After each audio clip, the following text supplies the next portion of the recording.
সম্মানিত উপস্থিতি, এই জন্য যৌতুক যারা যারা নিয়েছেন হাত তোলেন তো দেখি। একজন, তার মানে সপ্তাহখানে আল্লাহর ওলি বসে আছে, ওয়াজ দিয়ে আর কি করবেন। যাক, একজন তার হাত উঠিয়েছে, সৎ সাহস আছে। হাসার জন্য বলি না, এই যৌতুক যারা নিয়েছেন দেনমোহর দেয় নাই, দেনমোহর দেওয়া কিন্তু আমার আল্লাহ ফরজ করে দিয়েছেন। বলেন ফরজ না নফল? জোরে বলেন। এটাকে তো আমার আল্লাহ ফরজ করে দিয়েছে। যারা দেন নাই, স্ত্রীর কাছে না দিয়ে কিন্তু বাসর ঘরের ভিতরে গিয়ে দেখবেন যে উল্টা দিক হয়ে স্বামী বসে আছে। বলতেছে, কি গো আপনি উল্টা দিক হয়ে আছে? বলে না, আপনার দিকে আমি তাকাবো না। কেন? বলে ওই যে দেনমোহরের টাকা আমি বাকি রেখেছি, হুজুরদের কাছ থেকে শুনেছি দেনমোহরের টাকা বাকি রেখে আপনার কাছে যাওয়া যাবে না। আপনি যদি মাফ না করেন তাহলে আপনার দিকে আমি তাকাবো না। স্ত্রী চিন্তা করে, কি মহা বিপদ, ঠিক আছে আমি মাফ করে দিলাম। এটা বিপদে পড়ে মাফ করে, কথা বলেন ঠিক কিনা? পরের দিন মারামারি হয়েছে। ওই স্ত্রী ডাক দিয়ে বলছে, তাড়াতাড়ি করে দেনমোহরে 2 লক্ষ টাকা দাও, আমি আর তোমার ভাত খাবো না। ও কি মাফ করেছিল? কথা বললেন না কেন? ও কিন্তু মাফ করে নাই। সুতরাং এটার কিন্তু মাফ হয় না, এটা কিন্তু ফরজ। যারা এতদিন পর্যন্ত দেনমোহরের টাকা পরিশোধ করেন নাই, আজকেই গিয়ে পরিশোধ করবেন।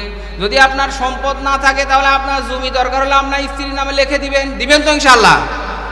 আল্লাহ পাক বলেন, ওয়াকারনা ফি বুয়ুতিকুন্না ওয়ালা তাবাররাজনা তাবাররুজাল জাহিলিয়াতিল উলা।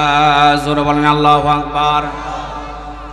আল্লাহ পাক বলেন, ওয়াকারনা ফি বুয়ুতিকুন্না, তোমরা নিজ নিজ গৃহে অবস্থান করো। ওয়ালা তাবাররাজনা তাবাররুজাল জাহিলিয়াতিল উলা, জাহিলি যুগের নারীদের মতো রূপ সৌন্দর্য প্রদর্শন করে তোমরা রাস্তার ভিতরে বেপর্দা হয়ে বাইর হয়েও না। বলেন তো ঘোষণাটা কার? আর একটু জোরে বলেন, ঘোষণাটা কার? সম্মানিত উপস্থিতি, যেহেতু এটা তাফসিরুল কোরআন মাহফিল, আর এখানে কিন্তু মহিলা মাদ্রাসার উদ্যোগে মাহফিল, আমি আসার সময় যতটুকু দেখলাম, এই যত বড় প্যান্ডেল করা হয়েছে, এর চাইতে কিন্তু বড় প্যান্ডেল করা হয়েছে মহিলাদের জন্য। আর কথা বললেন না কেন? এখানে যত বড় প্যান্ডেল করা হয়েছে, এর চাইতে মহিলাদের জন্য বড় প্যান্ডেল করা হয়েছে। তার মানে বলেন তো, মা বোনরা কম না বেশি? কারণ মা বোনদের আলোচনা করা দরকার, কারণ এরাই কিন্তু আমাদের বারবার সরকার। কথা বলেন ঠিক কিনা? সম্মানিত উপস্থিতি, মা বোনদের আলোচনা মানে আমাদের জন্য যে শিক্ষা না, তা না। আজকের আমার আলোচনার বিষয় হচ্ছে পারিবারিক জীবনে রাসূল সাল্লাল্লাহু আলাইহি সাল্লামের আদর্শ। আজকে আমাদের প্রত্যেকের পরিবারগুলো জাহান্নামের গর্ত হয়ে গেছে, টুকরা হয়ে গেছে। এখানে যত মানুষ আছি, বাইরে যত হাসি খুশি থাকি না কেন, কিন্তু পরিবারের ভিতরে আমাদের শান্তি নাই। আর কথা বললেন না কেন? পরিবারের ভিতরে অশান্তির দাবানল চলতেছে। আমাদের পরিবারের ভিতরে অশান্তির কারণ কি, আর এই অশান্তি থেকে আমরা কিভাবে উত্তোলন হবে, বেরিয়ে আসবো, বলেন তো জানার দরকার আছে না নেই? থাকবেন তো ইনশাআল্লাহ? যারা উঠে চলে যাচ্ছে এরা কোন দলের লোক? আরে কথা বললেন না কেন? সম্মানিত উপস্থিতি, থাকবেন তো ইনশাআল্লাহ? আগে বলেছি লম্বা কথা বলবো না, কোরআন হাদিসের বাইরে কোনো কথা বলবো না। সম্মানিত উপস্থিতি, আল্লাহ পাক বলেন, ও নারীরা তোমরা নিজ নিজ গৃহে অবস্থান করো। তার মানে নারীদের আবাসস্থল হচ্ছে নিজ ঘর। নারীদের আবাসস্থল কোনটা? নিজ গৃহ, নিজ ঘর, এটা হচ্ছে তাদের আবাসস্থল। বিশ্বে যা কিছু সৃষ্টি চিরকল্যাণকর, অর্ধেক তার করিয়াছে নারী, অর্ধেক তার নর। সুতরাং নারীদেরকে পিছনে রেখে দুনিয়া আখেরাতে কোনো জগতে সফল কাম হওয়া যাবে না। এই জন্য নারীদেরকে মূল্যায়ন করা লাগবে। বলেন তো মূল্যায়ন করার দরকার আছে না নাই? সম্মানিত উপস্থিতি, আজকে কিন্তু আমার বাংলাদেশে অর্ধেকের বেশি কিন্তু নারী। আর এই নারী জাতি যদি ভালো হয়ে যায় তাহলে গোটা সমাজটা ভালো হয়ে যাবে। এমনকি আল্লাহর নবী বলেন যে ঘরের ভিতরে মেয়ে মানুষ ভালো, স্ত্রী ভালো, ওই ঘরের ভিতরে এসি না থাকতে পারে, ফ্রিজ না থাকতে পারে, দুনিয়ার সামগ্রী কম থাকতে পারে, কিন্তু ওই ঘরটা আমার আল্লাহ তাআলা জান্নাতের টুকরা হিসেবে কবুল করে নেবে। সবাই বলেন আমিন। সম্মানিত উপস্থিতি, আর যে ঘরের ভিতরে স্বামী স্ত্রীর ভিতরে মিল নেই, সাপ আর বিজির মতো সম্পর্ক, ওই ঘরের ভিতরে যত টাকা থাক, অর্থ থাক, সম্পদ থাক, যত এসি ডিসি থাক না কেন, ওই ঘরটা কিন্তু একটা জাহান্নামের গর্ত। সম্মানিত উপস্থিতি, এই জন্য পরিবারগুলো আমাদের ভালো হওয়া লাগবে। আল্লাহ পাক বলেন, ওহে মেয়েরা তোমরা নিজ নিজ গৃহে অবস্থান করো। তাবাররুজ করে তোমরা রাস্তার ভিতরে বাইর হইও না। তাবাররুজ শব্দের ব্যাখ্যায় তাফসিরে খাজেন মুফাসসির তিনটা ব্যাখ্যা দিয়েছেন। আওয়াজ দিয়ে বলেন কয়টা? আরো জোরে বলেন কয়টা? এক নম্বর, তাবাররুজ শব্দের ব্যাখ্যা করেছে ওই নারীরা যখন রাস্তাঘাটে বাইর হয় তখন তাদের সাজসজ্জাগুলো বেড়ে যায়। ঘরের ভিতরে সাজে না, স্বামীর জন্য সাজে না, কিন্তু রাস্তাঘাটে যখন বাইর হয় তখন তারা সাজসজ্জা বেড়ে যায়। বলেন তো আপনাদের এলাকায় আছে না নাই? এক চোখে লাগাইছে 10টা আসকারা মাস্কারা, এর ভিতরে কত কি লাগানো আছে, ভুরু পেন সহ কত কি লাগিয়েছে। অথচ আমরা এগুলো আমরা নিজের টাকা দিয়ে কিনে দেই, কিন্তু আমাদেরকে সাজিয়ে না দেখি এগুলো দেখায় রাস্তার ভ্যান চালক আর দোকানদারদের। আর কথা বললেন না কেন? ওরা মজা মারছে আর বলছে কি যাচ্ছে রে, আমাদের জন্য তো সাজে না। না, আমি আপনাদের এলাকার কথা বলি না, আপনাদের এলাকার মা বোন হয়তো ভালো, আপনারা রাত্রিবেলায় বাড়িতে আসবেন, এই জন্য আপনাদের জন্য পরিপাটি হয়ে সেজে হয়তো বসে থাকে। আমি আমাদের এলাকার কথা বলতেছি। সম্মানিত উপস্থিতি, মেয়েরা তো স্বামীর জন্য সেজে থাকবে, পরিপাটি হয়ে থাকবে। স্বামী বাইরে থেকে বাড়িতে আসার আগে সুন্দর পোশাক পরে সুঘ্রাণ মেখে সুন্দরভাবে সেজে গুজে স্বামীর জন্য বসে থাকবে। স্বামী যেন স্ত্রীর দিকে তাকে সারাদিনের কষ্টগুলো এক নিমিষের ভিতরে ভুলে যায়। অথচ নোংরা পোশাক পরে থাকে, যে পোশাক দিয়ে দুর্গন্ধ বাইর হয়, কোনো পরিষ্কার নেই, স্বামীর জন্য কোনো প্রস্তুতি নেই। সম্মানিত উপস্থিতি, হযরতে খাদিজা রাদিয়াল্লাহু তাআলা আনহা, আল্লাহর নবী যতক্ষণ পর্যন্ত বাড়িতে না আসতেন ততক্ষণ পর্যন্ত হযরতে খাদিজা রাদিয়াল্লাহু তাআলা আনহা ঘুমাতেন না। এমনকি দরজায় পিঠ লাগিয়ে লাগিয়ে দাঁড়িয়ে থাকতেন। আল্লাহর নবী বিশ্ব নবী যখন ডাক দিতেন খাদিজা, সঙ্গে সঙ্গে সাথে সাথে দরজা খুলে যেত। আল্লাহ নবী ডাক দিতেন, খাদিজা তুমি কি ঘুমাও না নাকি? এতদিন পর্যন্ত যতবার আমি একটা ডাক দিয়েছি, একটা ডাকের বেশি 2টা ডাক তোমাকে দেওয়া লাগে নাই। আল্লাহ নবী বিশ্ব নবীকে হযরতে খাদিজা বলে, ইয়া রাসূলুল্লাহ, আপনি দ্বীনের কাজ করার জন্য, ইসলামকে প্রতিষ্ঠিত করার জন্য, কোরআনকে বিজয়ী করার জন্য আপনি মাঠে ঘাটে কাজ করেন, ময়দানে কাজ করেন। আপনার শত্রু এত বেশি, না জানি কখন কোন মুহূর্তে আপনার উপরে আক্রমণ করে। আমি 24টা ঘন্টা টেনশনে থাকি। আর আপনি আমার স্বামী, দরজায় এসে যদি আমাকে ডাকতে থাকেন আর যদি খুলে দিতে দেরি হয় তাহলে যেটা আমার বেয়াদবি হয়ে যাবে। এই জন্য আমি কোনোদিন ঘুমাই না, দরজায় পিঠ লাগিয়ে লাগিয়ে আমি আপনার জন্য অপেক্ষা করি। বলেন সুবহানাল্লাহ। এরকম স্ত্রী তো এখন ঘরে ঘরে। কাদের স্ত্রী দেখি স্বামীর জন্য জেগে থাকে? হাত তোলেন তো দেখি। দেখ, আলহামদুলিল্লাহ একজনকে পাওয়া গেছে। একটা তাকবীর দেন, লিল্লাহি তাকবীর। সম্মানিত উপস্থিতি, মা বোন যারা আছেন, স্বামীর জন্য যারা অপেক্ষা করবে, পরিপাটি হয়ে থাকবে, জেগে থাকবে, আল্লাহ তাআলা হযরতে খাদিজার সাথে তাকে জান্নাত দান করবে। সম্মানিত মা বোনেরা যারা আছেন, হযরতে খাদিজা রাদিয়াল্লাহু তাআলা আনহা আল্লাহ নবী বিশ্ব নবীর পাশে এমন ভাবে ছিলেন, আল্লাহ নবী যখন ওই গারে হেরার ভিতরে ধ্যানে মগ্ন ছিলেন, আল্লাহ নবী হযরতে মুহাম্মদুর রাসূলুল্লাহ সাল্লাল্লাহু আলাইহি সাল্লাম দীর্ঘদিন ধরে যখন হেরা গুহার ভিতরে অবস্থান করতেছিলেন, হঠাৎ করে একদিন হযরতে জিবরাইল আলাইহিস সালাম চলে আসলেন। জিবরাইল আলাইহিস সালাম আসার পরে আল্লাহর নবীকে বললেন, ইকরা, পড়ো।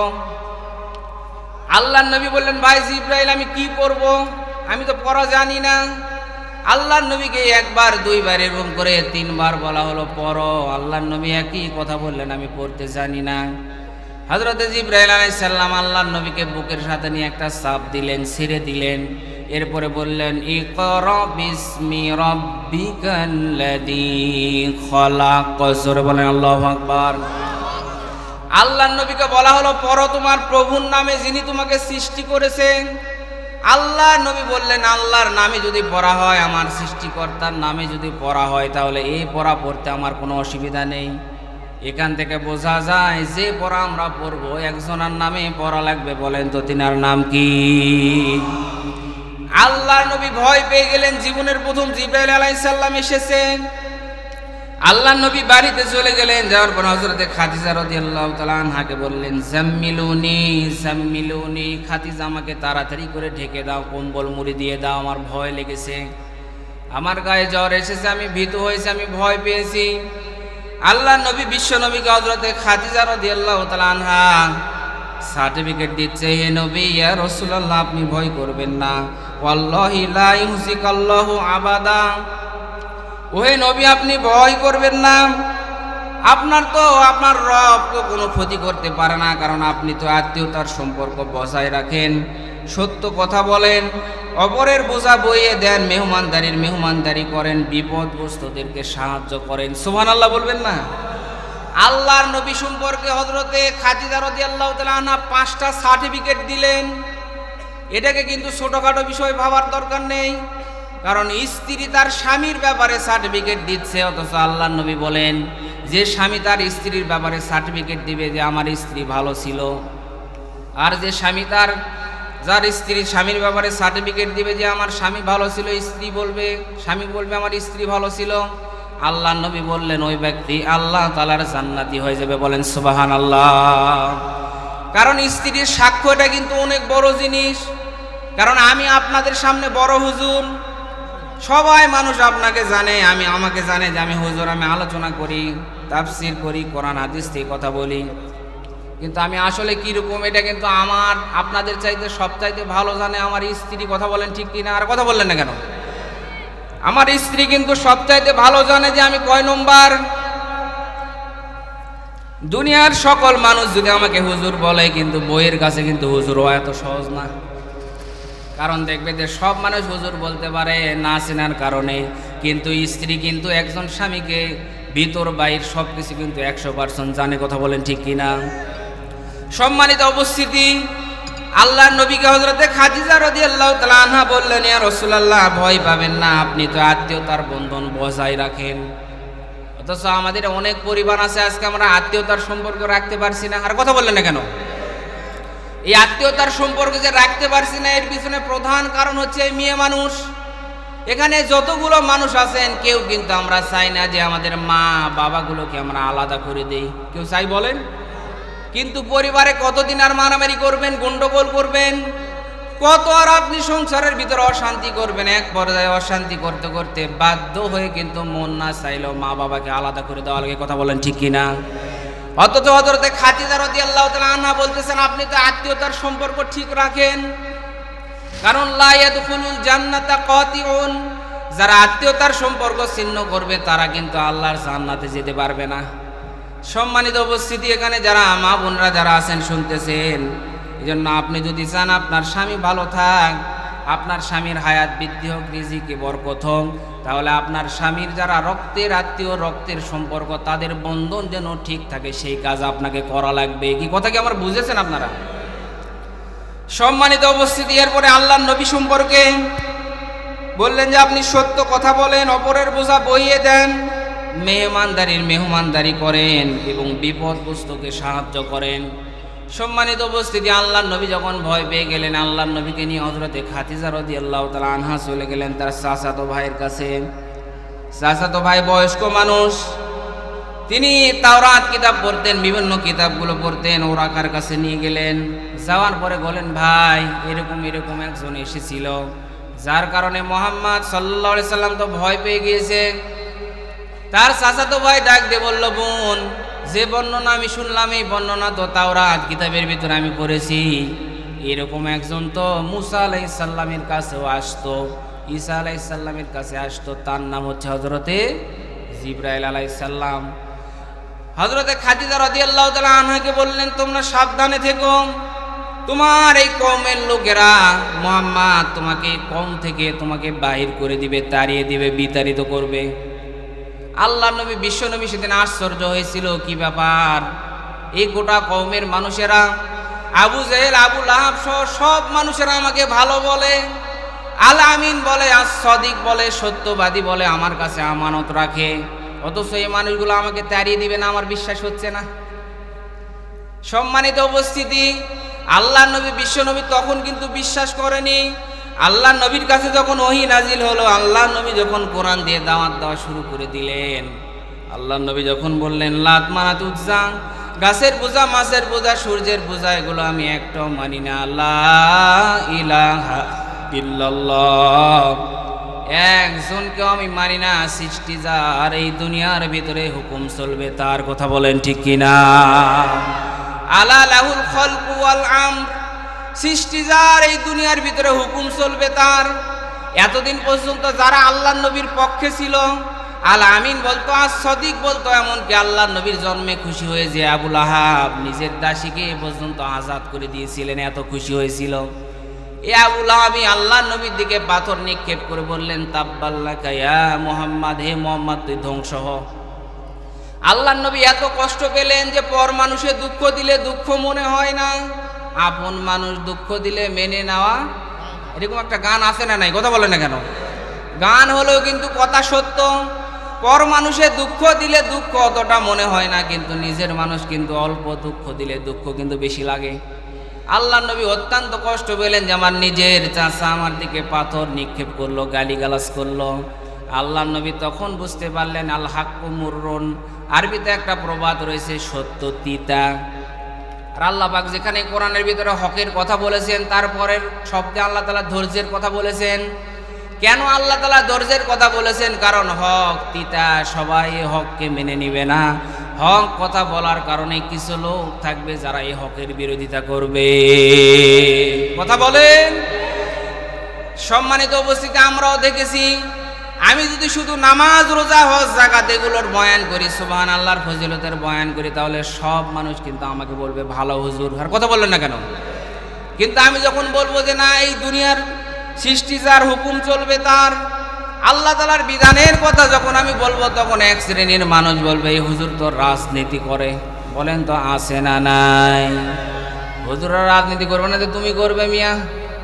তোমার কি অধিকার আছে হুজুররাই তো রাজনীতি করবে? কারণ তোমাদের চিন্তা চেতনা যেখান থেকে শেষ হয়, হুজুরদের চিন্তা চেতনা সেখান থেকে শুরু হয়। কথা বলেন ঠিক কিনা?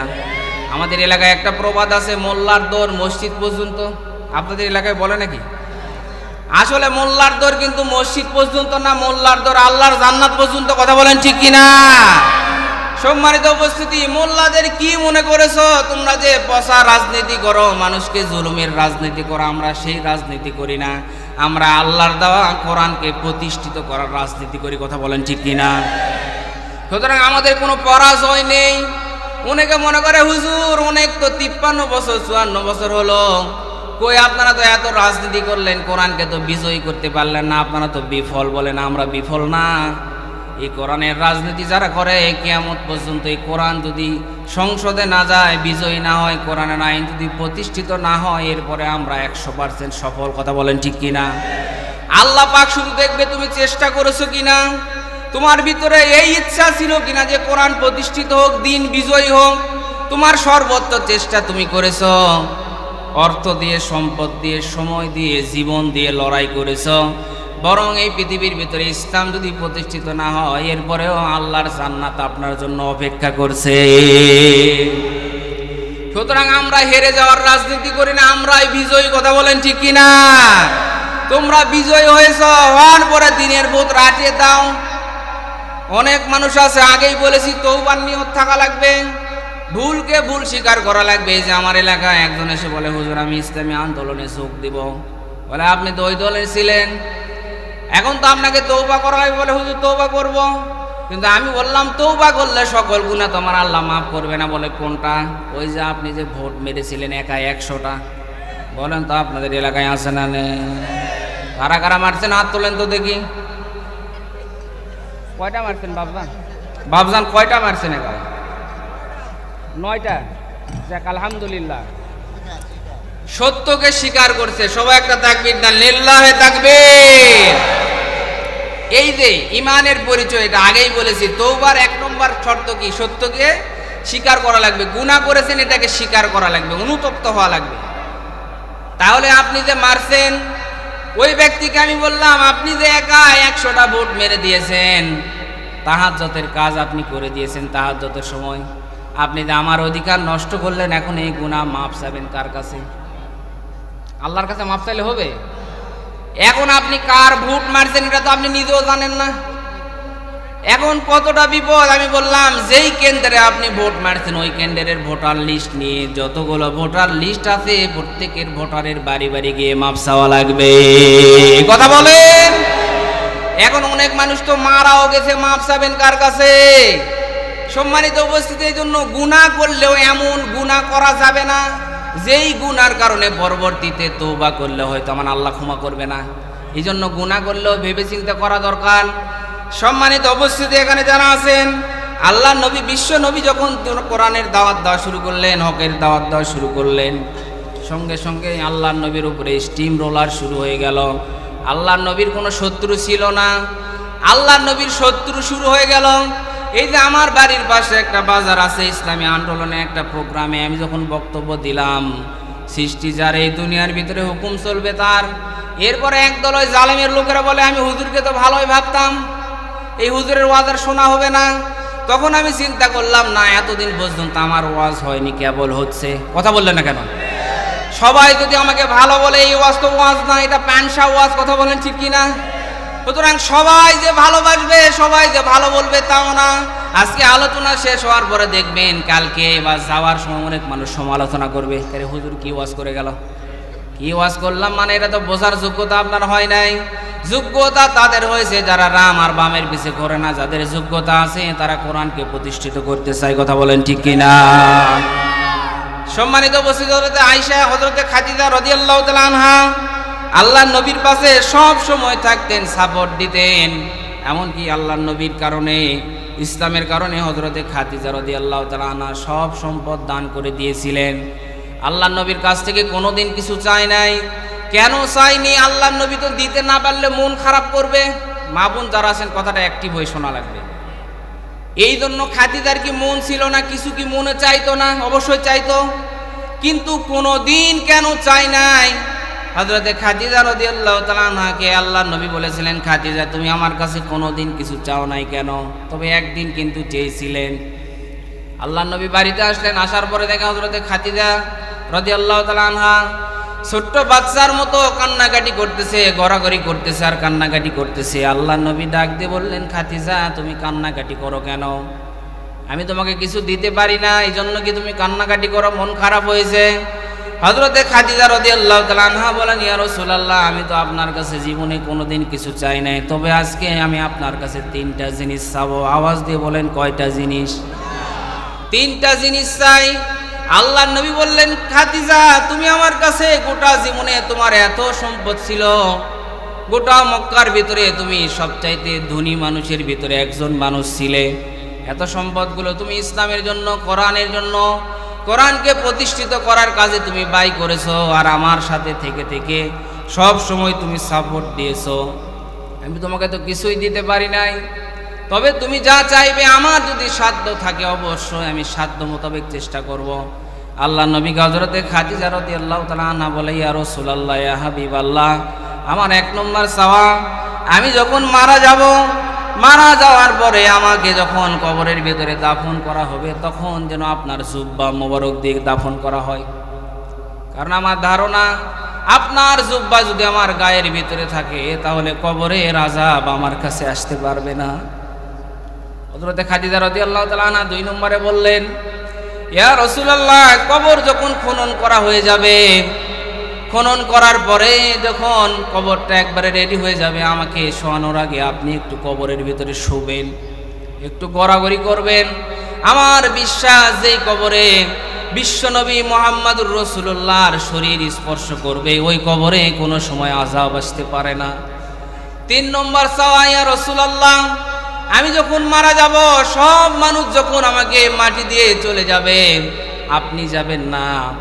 আমার মনে বলে, আমি যে আমল করেছি, আমার এই আমল দিয়ে তো আমি আল্লাহ তাআলার কাছে মাপ পাবো না, হয়তো কবরের সওয়াল জবাব দিতে পারবো না। ইয়া রাসূলুল্লাহ, সমস্ত মানুষ চলে গেলেও আপনি যাবেন না, আমার কবরের সওয়াল জবাবটা আপনি একটু দিয়ে আসবেন। আল্লাহ নবী বললেন, খাদিজা, প্রথম 2টা মানতে পারলাম, কিন্তু 3টা তো মানা আমার দ্বারা সম্ভব না। কারণ কারো কবরের সওয়াল জবাব এতদিন পর্যন্ত কেউ কারো কবরের প্রশ্নের উত্তর দেয়নি। এটা তো আমার আল্লাহ অনুমতিও দেয় না, এটা তো আমি পারবো না। এরপরে আল্লাহর নবী কবরের পাশে দাঁড়ায় আছে, সমস্ত মানুষ সাহাবীরা চলে যাচ্ছে। ইয়া রাসূলুল্লাহ, আপনি কি আজকে যাবেন না নাকি? খাদিজার পাশে, কবরের পাশে দাঁড়ায় দাঁড়ায় আল্লাহর নবী কান্না করতেছে। এমন সময় যখন প্রশ্নের উত্তর নেওয়ার জন্য কবরের ভিতরে ফেরেশতা এসেছে, তো সওয়াল জবাব করতে পারছে না। আল্লাহ নবী ডাক দিয়ে বললেন, না আমি এখান থেকে যাব না, খাদিজার সাথে আমার কথা দেওয়া আছে, কবরের সওয়ালের জবাব আমি দিয়ে যাব। আল্লাহ তাআলা নিজেই জানিয়ে দিল, ইয়া রাসূলুল্লাহ, ওই নাজিল করে জানায় দিল আপনি চলে যান, হযরতে খাদিজার কবরের সওয়াল জবাব আপনাকে দেওয়া লাগবে না, স্বয়ং আমি আল্লাহ কবরের সওয়াল জবাব দিয়ে দিয়েছি। জোরে বলেন আল্লাহু আকবার।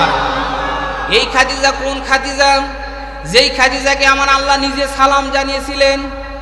হযরতে খাদিজা রাদিয়াল্লাহু তাআলা আনহা ওই গারে হেরায় যখন আল্লাহর নবী ছিলেন ধ্যানে মগ্ন, তখন আল্লাহর নবীর জন্য দিনে 2 বেলা খাবার নিয়ে যেতেন। এই যে 3000 ফিট উঁচু, এখন যারা হাজী সাহেবেরা গিয়েছে এখন তো একটু ওঠার জন্য পাথর কেটে কেটে রাস্তা করে দেওয়া হয়েছে, তখন তো এত সুন্দর রাস্তা ছিল না, পাথর ধরে ধরে উঠতে হতো। এত রিস্ক নিয়ে, জীবনের রিস্ক নিয়ে হযরতে খাদিজা রাদিয়াল্লাহু তাআলা আনহা আল্লাহর নবীর জন্য 2 বেলা খাবার পৌঁছে দিতেন। একদিন হযরতে খাদিজা রাদিয়াল্লাহু তাআলা আনহা আসতেছেন, বিশ্বনবী হযরতে মুহাম্মদুর রাসূলুল্লাহ সাল্লাল্লাহু আলাইহি সাল্লাম বললেন, খাদিজা আজকে তোমার জন্য একটা সুসংবাদ আছে। হযরতে খাদিজা রাদিয়াল্লাহু তাআলা আনহা বললেন, ইয়া রাসূলুল্লাহ কি সুসংবাদ? আল্লাহ নবী বললেন, খাদিজা আজকে স্বয়ং আমাদের রব আল্লাহ তাআলা তোমাকে সালাম জানিয়েছেন। হযরতে খাদিজা রাদিয়াল্লাহু তাআলা আনহা আনন্দের চোটে কান্না আরম্ভ করেছে, ডাক দিয়ে বলে, ইয়া রাসূলুল্লাহ আমার মানব জন্ম সার্থক হয়েছে, আল্লাহ তাআলা আমাকে সালাম জানিয়েছে। এই সালামের জবাব কেমন করে দিতে হয় আমার তো জানা নাই, আপনি আমার পক্ষ থেকে আল্লাহকে সালামের জবাব জানায় দেন। জোরে বলেন আল্লাহু আকবার। সম্মানিত উপস্থিতি, হযরতে খাদিজা রাদিয়াল্লাহু তাআলা আনহা আল্লাহর নবীকে সব সময় সাপোর্ট করতেন, সমর্থন করতেন, কারণ আল্লাহ তাআলা কিন্তু স্বামী আর স্ত্রীকে আল্লাহ তাআলা নিজে সৃষ্টি করেছেন। একটা গানও ছিল, স্বামী আর স্ত্রী বানাইছে কোন? এটা কিন্তু মিস্ত্রি বানায় নেন, বলেন তো বানিয়েছেন কে? আরো জোরে বলেন বানিয়েছেন কে? সম্মানিত উপস্থিতি, স্বামী স্ত্রীর ভিতরে মিল মহব্বত ভালোবাসা আমার আল্লাহ তাআলা দিয়েছেন। আল্লাহ রাব্বুল আলামিন মিল মহব্বত দিয়েছে। আর মেয়েদের দিকে কিন্তু আল্লাহ তাআলা মেয়েদের ভিতরে আল্লাহ তাআলা এমন কিছু দিয়েছেন যার কারণে পুরুষরা কিন্তু মেয়েদের দেখলে আকৃষ্ট হয়। যেই পুরুষ আকৃষ্ট হবে না বুঝবেন যে তার ভিতরে সমস্যা আছে। আর কথা বললেন না কেন? কারণ জান্নাতের ভিতরে হযরতে আদম আলাইহিস সালাম একা একা, জান্নাতের ভিতরে হযরতে আদম আলাইহিস সালামকেও কিন্তু একা একা ভালো লাগতেছিল না। হযরতে আদম আলাইহিস সালাম যখন জান্নাতের ভিতরে একটু তন্দ্রাচ্ছন্ন হয়ে গেছেন, আল্লাহ তাআলা হযরতে আদম আলাইহিস সালামের বাম পাজরের হাড় দিয়ে হযরতে হাওয়া আলাইহিস সালামকে তৈরি করলেন। ঘুম থেকে ওঠার পরে হযরতে আদম আলাইহিস সালাম দেখলেন সুন্দর একজন নারী জান্নাতের ভিতরে। হযরতে আদম আলাইহিস সালাম তাকায় আছেন, ধরতে গেলেন, আল্লাহ পাক বললেন, আদম ধরা যাবে না, এমন কি তাকানাও। আর কথা বলে না কেন? অথচ জান্নাতের ভিতরে তাকানোও যাচ্ছে না, ধরাও যাচ্ছে না। অথচ আমাদের সমাজে অনেক যুবক আছে বলে, হুজুর আমি তো ভালো নিয়তে তাকিয়েছি। আর কথা বললেন কেন? ভালো নিয়ত মানে শয়তানি করা জায়গা পান না। সম্মানিত উপস্থিতি, আল্লাহ পাককে হযরত আদম আলাইহিস সালাম বলেন, আল্লাহ কি করলে ধরাও যাবে, কথাও বলা যাবে, তাকানোও যাবে সেই ব্যবস্থা করে দেন। আল্লাহ পাক বললেন, আদম তাহলে তোমাকে বিবাহ করা লাগবে। হযরত আদম আলাইহিস সালাম বললেন, আমি রাজি আছি। আল্লাহ পাক বললেন, আদম শুধু রাজি থাকলে চলবে না, বিবাহ করার জন্য দেনমোহর দেওয়া লাগবে। বলেন তো দেওয়ার দরকার আছে না নেই? অথচ দেনমোহর দেয় না, আরো যৌতুক নাই। যৌতুক না লোক তো আপনাদের এলাকায়ও আছে। সম্মানিত উপস্থিতি, যে এলাকায় মুফতি নাসিম ভাইয়ের মতো লোক আছে, আপনাদের এই কুষ্টিয়া জেলার গর্ব মুফতি আমির হামজা, কি চিনেন না আপনারা? সম্মানিত উপস্থিতি, এত ভালো ভালো আলেম থাকতে আপনারাও এই কাজ করেন। সম্মানিত উপস্থিতি, যৌতুক না এটা হারাম। এমনকি আমি আপনাকে বলবো, যদি পায়খানা খেতে চান খান, তারপরে আপনি যৌতুক খেয়েন না। আর কথা বললেন না কেন? সম্মানিত উপস্থিতি, যৌতুকেরা মানবতার নামে একটা মহাকৌতুক। একটা মেয়েকে একটা বাবা মা কত কষ্ট করে মানুষ করে। আমারও মেয়ে আছে, আপনাদেরও আছে, আপনারা জানেন। কলিজার টুকরা মেয়েকে কত কষ্ট করে মানুষ করার পরে তার ইলাক পোশাক, তার খাওয়া পরা, কত কি দেওয়ার পরে একটা সন্তানকে বড় করলাম। এরপরে সন্তান, ওই মেয়ে মানুষ তার মাকে পর করে, বাবাকে পর করে, ভাই বোন যেই বাড়িতে সে জন্মেছিল সেই বাড়িকে পর করে দিয়ে ভিন্ন একজন মানুষের বাড়িতে গিয়ে সেই মানুষকে আপন করা লাগে। বলেন তো এর কষ্ট আছে না নেই? কতটা কষ্ট এটা ছেলে মানুষ হয়ে আপনারা বুঝবেন না, আমরা বুঝবো না, এটা মা বোন যারা আছে তারা বুঝবে। কোথায় আমার বাড়ি নওগাঁ, নওগাঁর মেয়ে বিয়ে হয়েছে কুষ্টিয়ায়, জীবনেও চিনতেও না, জীবনে জানতেও না যে এই মানুষের সাথে বিয়ে হবে। এই মানুষগুলোকে, এই পরিবারের মানুষগুলোকে আপন করতে হবে, এই বাড়ি আমার বাড়ি হবে সে জানতো না। নিজের বাড়ি, নিজের বাবা আমার বাড়িকে পর করে দিয়ে এই বাড়িকে আপন করা লাগে, এটা কত বড় কষ্ট। এরপরে যখন ওই মেয়ে আসে, এত কষ্ট করে মানুষ করার পরে মা বাবা যখন আপনার হাতে উঠিয়ে দেয়, ওই মা বাবাই কিন্তু জানাই যে তার কলিজার টুকরা চলে যাচ্ছে, কলিজা ছিঁড়ে যাচ্ছে। এরপর আপনি যৌতুকের জন্য চাপাচাপি করেন, এটা একটা ধৃষ্টতাপূর্ণ কাজ। কথা বলেন ঠিক কিনা? সম্মানিত উপস্থিতি, এই জন্য যৌতুক যারা যারা নিয়েছেন হাত তোলেন তো দেখি। একজন, তার মানে সপ্তাহখানে আল্লাহর ওলি বসে আছে, ওয়াজ দিয়ে আর কি করবেন? যাক, একজন তার হাত উঠিয়েছে, সৎ সাহস আছে, হাসার জন্য বলি নাই। এই যৌতুক যারা নিয়েছেন দেনমোহর দেয় নাই, দেনমোহর দেওয়া কিন্তু আমার আল্লাহ ফরজ করে দিয়েছেন। বলেন ফরজ না নফল? জোরে বলেন। এটাকে তো আমার আল্লাহ ফরজ করে দিয়েছে। যারা দেন নাই, স্ত্রীর কাছে না দিয়ে কিন্তু বাসর ঘরের ভিতরে গিয়ে দেখবেন যে উল্টা দিক হয়ে স্বামী বসে আছে। বলতেছে কি গো আপনি উল্টা দিক হয়ে আছে? বলে না, আপনার দিকে আমি তাকাবো না। কেন? বলে ওই যে দেনমোহরের টাকা আমি বাকি রেখেছি, হুজুরদের কাছ থেকে শুনেছি দেনমোহরের টাকা বাকি রেখে আপনার কাছে যাওয়া যাবে না। আপনি যদি মাফ না করেন তাহলে আপনার দিকে আমি তাকাবো না। স্ত্রী চিন্তা করে কি মহাবিপদ, ঠিক আছে আমি মাফ করে দিলাম, এটা বিপদে পড়ে মাফ করে। কথা বলেন ঠিক কিনা? পরের দিন মারামারি হয়েছে, ওই স্ত্রী ডাক দিয়ে বলছে তাড়াতাড়ি করে দেনমোহরের 2 লক্ষ টাকা দাও, আমি আর তোমার ভাত খাবো না। ও কি মাফ করেছিল? কথা বললেন না কেন?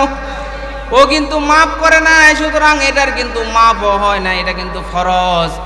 যারা এতদিন পর্যন্ত দেনমোহরের টাকা পরিশোধ করেন নাই, আজকেই গিয়ে পরিশোধ করবেন। যদি আপনার সম্পদ না থাকে তাহলে আপনার জমি দরকার হলে আপনার স্ত্রীর নামে লিখে দিবেন। দিবেন তো ইনশাআল্লাহ? যদি আপনারা বাঁচতে চান এই কাজ করা লাগবে।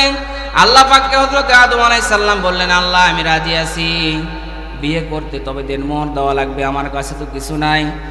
আল্লাহ পাক বললেন, আদম তাহলে তুমি আমাদের নবী, শেষ নবী হযরতে মুহাম্মদুর রাসূলুল্লাহর উপরে 10 বার দরুদ পড়ো, এটাই তোমার জন্য দেনমোহর হয়ে যাবে।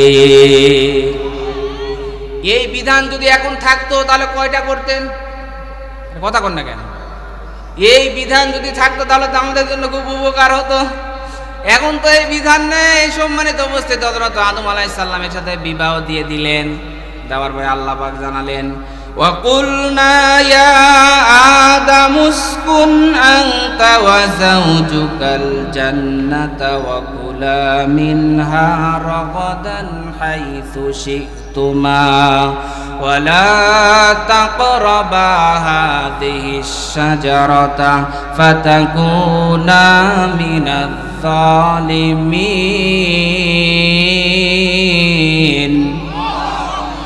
1 নম্বর পারার 5 নম্বর পৃষ্ঠা সূরা বাকারা 35 নম্বর আয়াত। এটা আল্লাহ পাক বলেন আদম আলাইহিস সালামকে, বিবাহ আমি আল্লাহ নিজে দেওয়ার পরে আদম আলাইহিস সালামকে বললাম যাও তুমি তোমার বাড়ি জান্নাতে চলে যাও। বলেন তো আদম আলাইহিস সালামের বাড়ি কোথায়? আর একটু ধীরে বলেন কোথায়? তার মানে বিবাহ করার পরে শ্বশুর বাড়ি থাকা লাগবে না, নিজের বাড়ি যাওয়া লাগবে। অথচ অনেক মানুষ আছে শ্বশুর বাড়ি থেকে যায়, বিয়ে করেছে ঘর জামাই থেকে যায়। যে যশোরে একটা পাড়া, ওখানে গিয়ে শুনলাম একটা পাড়ার নাম আছে ঘর জামাই পাড়া। বলে ঘর জামাই পাড়া মানে? বলে হুজুর এখানে যদি 20টা পরিবার থাকে তাহলে 15টা 16টা পরিবারই ঘর জামাই, এই জন্য পাড়ার নাম রেখেছি আমরা ঘর জামাই পাড়া। সম্মানিত উপস্থিতি, বিবাহ করেছেন আল্লাহর ঘোষণা অনুযায়ী আপনাকে নিজের বাড়িতে নিয়ে যাওয়া লাগবে। এরপরে আপনি কি করবেন? ওয়াকুলা মিনহা রাগাদান হাইসু শিতুমা। আল্লাহ পাক বললেন এতদিন পর্যন্ত তুমি একাই খেয়েছো। ওয়াকুলা বহু বচন দিয়েছেন আল্লাহ তাআলা, জানিয়েছেন এতদিন পর্যন্ত তুমি একাই খেয়েছো, এখন একাই খেলে চলবে না। তুমি যা খাবে তোমার স্ত্রীকে তা খাওয়ানো লাগবে, তুমি যা পরবে তোমার স্ত্রীকে তাই পরানো লাগবে। বলেন তো নির্দেশটা কার? অথচ অনেক মানুষ আছে যে সকালবেলা নাস্তা করার জন্য হোস্টেলে আসে, বাজারে আসে, ভালো ভালো পুরি দিয়ে ডিম ভাজি দিয়ে নাস্তা করে যায়, আর বাড়িতে কিন্তু স্ত্রী পান্তা খায়। বলেন তো আপনার এলাকায় আসে না? এর কথা বল না কেন? আপনি যদি পুরি খান, আপনি যদি ডিম পোস খান, আপনার স্ত্রীর জন্য নিয়ে যাওয়া লাগবে। নির্দেশটা মানে আল্লাহর। জোরে বলেন কার? আপনি ভালো খেলেন, আপনার স্ত্রী পান্তা খাচ্ছে না, এটা তো আমার আল্লাহ বলে নাই। আপনি যা বলবেন আপনি পরেন 200 টাকা 300 টাকা গজের কাপড়, আর আপনি স্ত্রীকে নিয়ে দিয়েছেন 300 টাকার 3 পিস, না এটা অন্যায়। সম্মানিত উপস্থিতি, এই জন্য কিন্তু আপনারা ধরা খেয়ে যাবেন। আমি কিন্তু ধরা খাবো না। কেন খাবো না বলেন তো? এই যে আমার গায়ে যা দেখতেছেন এগুলো তো সবই হাদিয়া। এই যে জুব্বা দেখতেছেন এটাও হাদিয়া, এই যে টুপি দেখতেছেন এটাও এক জমার দেওয়া হাদিয়া, রুমালও হাদিয়া। তার মানে আমি কিন্তু ধরা খাবো না। ধরা খাবেন আপনারা। আরে কথা বললেন না কেন? এই যে আপনারা যে যত পদের খাবার দিলেন, মাছ দিয়ে, মুরগি, গরুর গোশত, কত খাবার, এগুলো কিন্তু আমি নিজে কিনে খাইনি, এগুলো কিন্তু আমার জন্য হাদিয়া। আরে কথা বল না কেন? সম্মানিত উপস্থিতি, যখন আপনি নিজে খাবেন তা হবে না, আপনার স্ত্রীকেও তাই খাওয়ানো লাগবে। নিজে যা পড়েছেন আপনার স্ত্রীকেও তাই পড়ানো লাগবে। এই কি গো,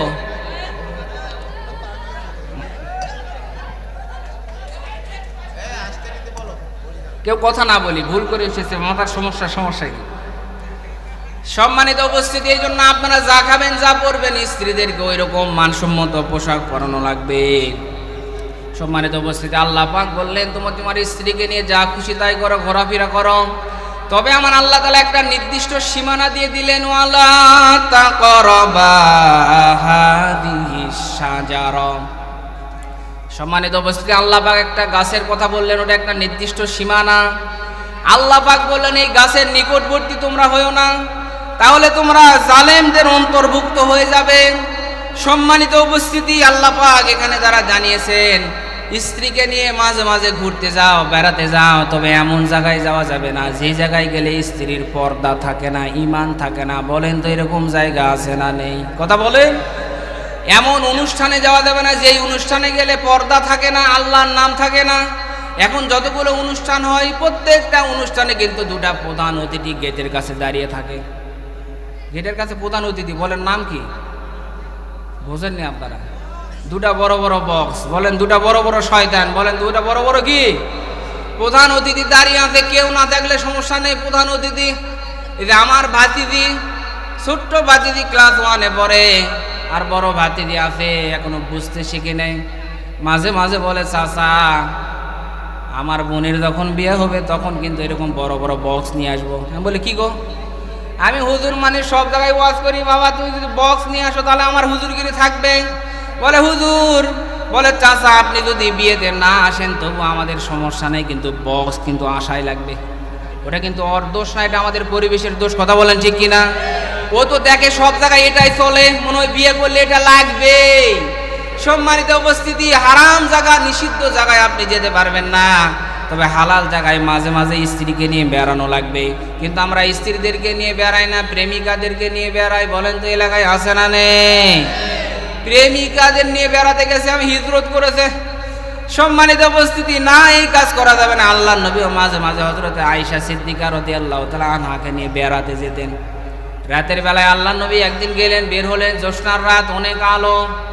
আল্লাহর নবী বেড়াতে যাওয়ার পরে বললেন আয়েশা আসো তো আজকে আমরা একটা দৌড় প্রতিযোগিতা করি, কে আগে দৌড়ে যেতে পারে ওই জায়গাটা যেতে পারে। আল্লাহর নবী এবং হযরত আয়েশা সিদ্দিকা রাদিয়াল্লাহু তাআলা আনহা দৌড় প্রতিযোগিতা দিয়েছেন। সুবহানাল্লাহ বলবেন না? আল্লাহর নবী দৌড় দিলেন, আয়েশাও দৌড় দিলেন। হযরত আয়েশা সিদ্দিকা রাদিয়াল্লাহু তাআলা আনহা পাতলা মানুষ ছিলেন, ছোট্ট মানুষ ছিলেন, যার কারণে আগে দৌড়িয়ে চলে গেলেন। হযরত আয়েশা সিদ্দিকা রাদিয়াল্লাহু তাআলা আনহা বললেন ইয়া রাসূলুল্লাহ আমি কিন্তু ফার্স্ট হয়েছি, আপনি কিন্তু পারলেন না। দীর্ঘদিন পরে আবার একদিন আল্লাহর নবী স্ত্রীকে নিয়ে বাইর হয়েছেন, হওয়ার পরে বললেন আয়েশা চলো আজকে একটু আমরা দৌড় প্রতিযোগিতা করি। আবার দৌড় প্রতিযোগিতা দিয়েছেন। এবারে হযরত আয়েশা সিদ্দিকা রাদিয়াল্লাহু তাআলা আনহা একটু বয়স হয়েছে, একটু মোটা সাটা হয়েছে, একটু ভারী হয়েছে, যার কারণে আল্লাহর নবী দৌড়িয়ে আগে চলে গেলেন। আল্লাহর নবী আবারে ফার্স্ট হয়ে গেলেন। আল্লাহর নবী বললেন আয়েশা আমি কিন্তু সেদিনের প্রতিশোধ আজকে নিলাম। স্বামী স্ত্রীর ভিতরে বলেন তো এরকম মহব্বত থাকার দরকার আছে না নাই? অথচ স্বামী স্ত্রীর ভিতরে এরকম মহব্বত নেই, সাপ আর বিজির মতো সম্পর্ক। কেউ কাউকে দেখতে পারে না, খালি সন্দেহ করে। এই যে আগে নোকিয়া মোবাইল ছিল, নোকিয়া মোবাইল চেনেন না আপনারা? ওই মোবাইলে যখন চার্জ হতো তখন একটা টুং করে শব্দ হতো, ব্যাটারি ফুল লেখা উঠতো। চার্জের ভিতরে লেগে দিয়েছে, রাত 12টার সময় চার্জ হয়ে গেছে, স্ত্রীর ফোনে টং করে শব্দ উঠেছে, লেখা উঠেছে। স্বামী এবারে ঝাপসা ঝাপসা চোখলে তাকে দেখছে বিউটিফুল। স্বামী ডাকতে বলে, এই তাড়াতাড়ি উঠকে তোর এই রাত্রেবেলায় বিউটিফুল মেসেজ দিল। ভালো করে তাকিয়ে দেখে স্বামী এটা তো বিউটিফুল না, এটা ব্যাটারি ফুল। বলেন তো এরকম সন্দেহ আছে না? এর কথা কন না কেন? সম্মানিত উপস্থিতি, যেই সংসারে সন্দেহ ঢুকবে ওই সংসার থেকে শান্তি কিন্তু পালিয়ে যাবে। এই জন্য কাউকে সন্দেহ করা যাবে না, একজন আর একজনকে একটু সময় দেওয়া লাগবে। কিন্তু আমরা একজন আর একজনকে সময় দিতে চাই না, আমরা সময় দিই মোবাইলের পিছনে। স্বামী একটা নিয়ে বসে আছে, স্ত্রী একটা, সন্তানও একটা, কেউ কারোর সাথে কথা বলে না। এই জন্য পরিবারের ভিতরে আজকে দূরত্ব সৃষ্টি হচ্ছে, মা বাবার ভিতরে, সন্তানের ভিতরে দূরত্ব সৃষ্টি হচ্ছে। সম্মানিত উপস্থিতি, এই জন্য স্বামী স্ত্রীর ভিতরে মিল মহব্বত ভালোবাসা থাকা লাগবে। সম্মানিত উপস্থিতি, একজন মাতব্বর টাইপের লোক যিনি মানুষের বিচার করে, আপনাদের এলাকায় কি বলেন? মাতব্বর বলেন না, মন্ডল মাতব্বর বলেন।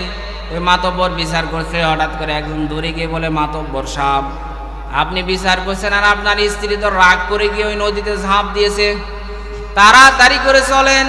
মাতব্বরও দৌড় দিয়েছে, মানুষও দৌড় দিয়েছে। দৌড়াতে দৌড়াতে নদীর পানি যেই দিকে যাচ্ছে ওই মাতব্বর ওই দিকে না দৌড়িয়ে উল্টা দিকে দৌড় দিয়েছে।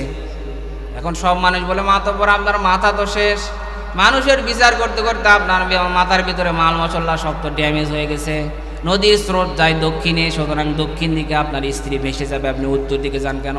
বলে এটা আমাদের পার্সোনাল ব্যাপার। কি ব্যাপার বলেন? এটা আমাদের পার্সোনাল ব্যাপার। পার্সোনাল ব্যাপার মানে? কারণ আমার এই স্ত্রী আমার গোটা 40-50 বছরের জীবনে সারা জীবন উল্টাটা চলেছে। আমি যদি বলেছি ডানে ওই যায় বামে, আমি যদি বলি যাও বামে তাহলে ওই যায় ডানে। যে সারা জীবন আমার উল্টাটা চলেছে, আমার বিশ্বাস সে স্রোতের দিকে যায়নি, সে উল্টা দিকে গিয়েছে। বলেন তো এরকম পরিবার আছে না? না। সম্মানিত মা বোনেরা যারা আছেন না, এই কাজ করা যাবে না। আজকে একটু রাগারাগি হয়েছে, আজকে একটু মারামারি হয়েছে, হঠাৎ করে আপনি কঠিন সিদ্ধান্ত নিয়েন না। অনেক মানুষ আছে আজকে মারামারি হয়েছে, দিয়েছে 1 তালাক, 2 তালাক, 3 তালাক, 2 তালাক, তোর মাও তালাক, বাপ তালাক, 14 গোষ্ঠী তালাক দেয় কি দেয় না? কথা কন না কেন? অনেক মানুষ তালাক দেওয়ার পরে আমাদের মতো মোল্লার কাছে আসে, এই যে হুজুর সাহেবদের মতো মাওলানার কাছে আসে।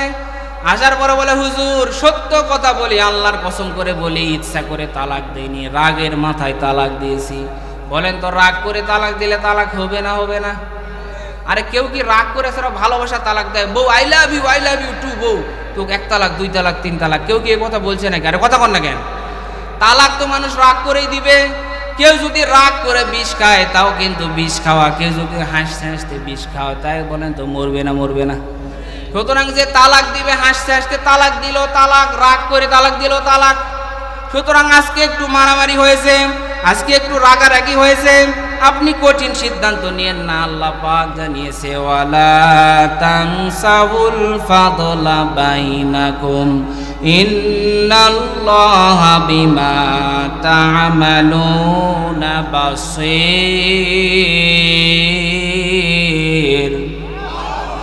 2 নম্বর পারার 18 নম্বর পৃষ্ঠা সূরা বাকারা 237 নম্বর আয়াতের শেষের অংশে আছে, আল্লাহ পাক বলেন আজকে একটু মারামারি হয়েছে, কঠিন সিদ্ধান্ত নিও না, তালাক দিয়ে দিও না।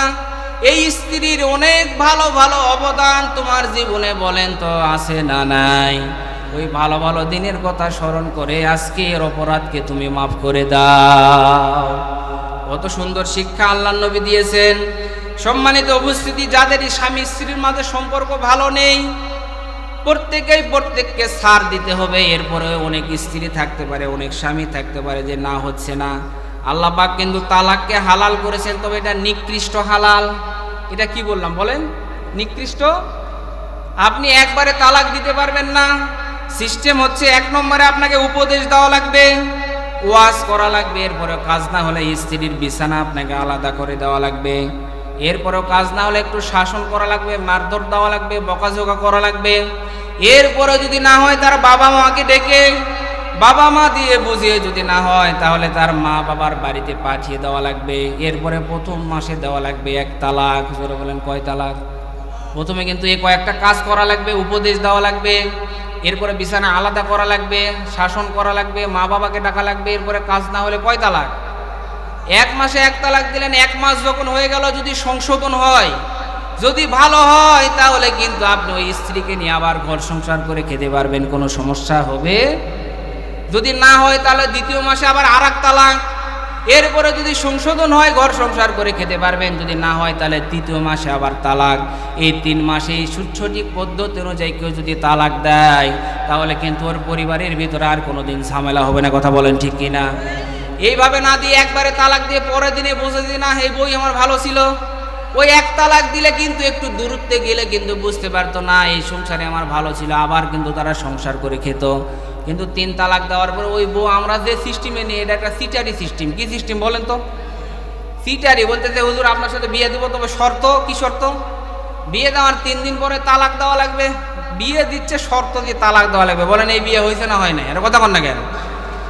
সম্মানিত উপস্থিতি, 3 দিন পরে তালাক দিয়ে আবার দেয় না। এই জন্য শুধুমাত্র বিয়ের নিয়তে পাত্রী দেখা যায় আছে, অন্য নিয়তে কিন্তু দেখা যাবে না। যদি বলে ভালো নিয়তে দেখি না, দেখা যাবে না। সম্মানিত উপস্থিতি, এই পদ্ধতি অনুযায়ী তালাক দেওয়ার পর ওই স্ত্রীকে আর আপনি কোনোদিন নিতেও পারবেন না। সত্যিকার যদি কোনো জায়গায় বিয়ে হয়, দীর্ঘদিন সংসার করে খাওয়ার পরে যদি মারা যায় বা কোনো কারণে যদি চলে আসে, সত্যি এসেছে, তাহলে আপনি আবার নিতে পারবেন।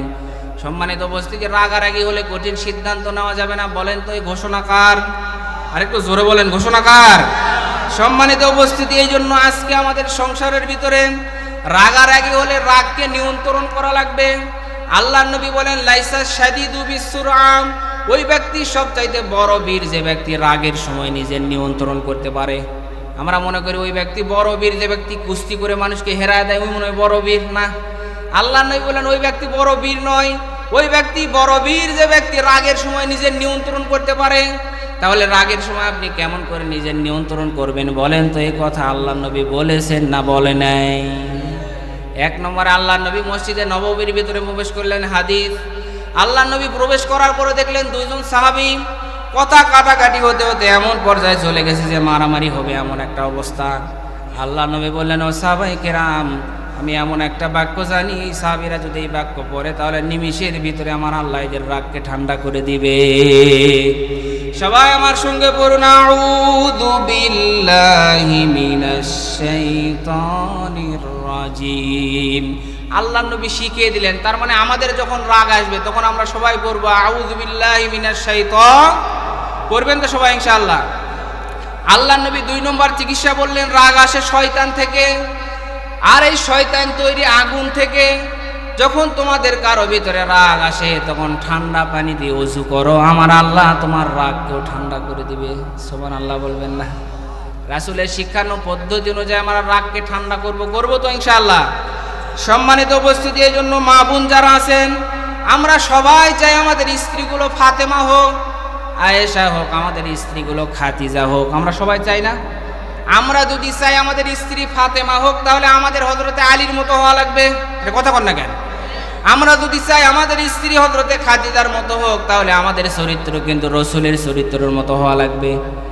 আমরা চাই আমাদের স্ত্রী ভালো হোক, কিন্তু আমরা কিন্তু ভালো হতে চাই না, না আমাদের পরিবার কখনো ভালো হবে না। আর একজন আরেকজনকে ছাড় দেওয়া লাগবে। আল্লাহর নবী যখন দাওয়াতি কাজ সেরে বাড়িতে আসলেন, আসার পরে হযরত আয়েশা সিদ্দিকা রাদিয়াল্লাহু তাআলা আনহা রুটি বানাতে বানাতে একটু ছোট মানুষ ঘুমিয়ে পড়েছেন। বকরি এসে সমস্ত রুটিগুলো খেয়ে নিচ্ছে। আল্লাহর নবী রাগও করলেন না। আল্লাহর নবী নতুন করে নিজে আবার আটার খামির করলেন, এরপরে নিজ হাতে রুটি বানালেন। এরপরে হযরত আয়েশা সিদ্দিকা রাদিয়াল্লাহু তাআলা আনহার মাথায় হাত বুলালেন। হযরত আয়েশা যদিও ছোট ছিল কিন্তু বিচক্ষণ ছিল, বুঝতে পেরেছে যে কি ঘটনা ঘটেছে, ভয় পেয়ে গিয়েছে। আল্লাহর নবী তার মাথাটা নিয়ে বুকের সাথে জড়িয়ে দিয়ে বললেন, আয়েশা চিন্তা করো না, লজ্জা পেও না, ভয় করো না, আমি তো তোমার স্বামী। বলেন তো এরকম স্বামীকে এখন ঘরে ঘরে, আরে কথা কন না কেন?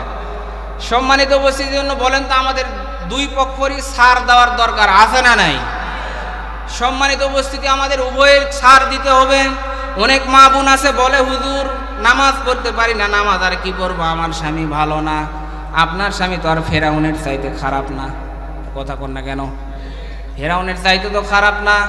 এত খারাপ স্বামী ফেরাউন, নিজের স্ত্রীকে উলঙ্গ করে হাতের ভিতরে পেরেক, পায়ের ভিতরে পেরেক মেরে মাথার উপরে গরম তেল ঢেলে দিচ্ছে, চামড়াগুলো উঠে যাচ্ছে, চুলগুলো উঠে চলে যাচ্ছে। এরপরে হযরতে আসিয়া আলাইহিস সালাম আমার আল্লাহ তাআলাকে মাথা নুয়ে নুয়ে ইশারার সাথে আমার আল্লাহকে সেজদা দিচ্ছে। জোরে বলেন আল্লাহু আকবার।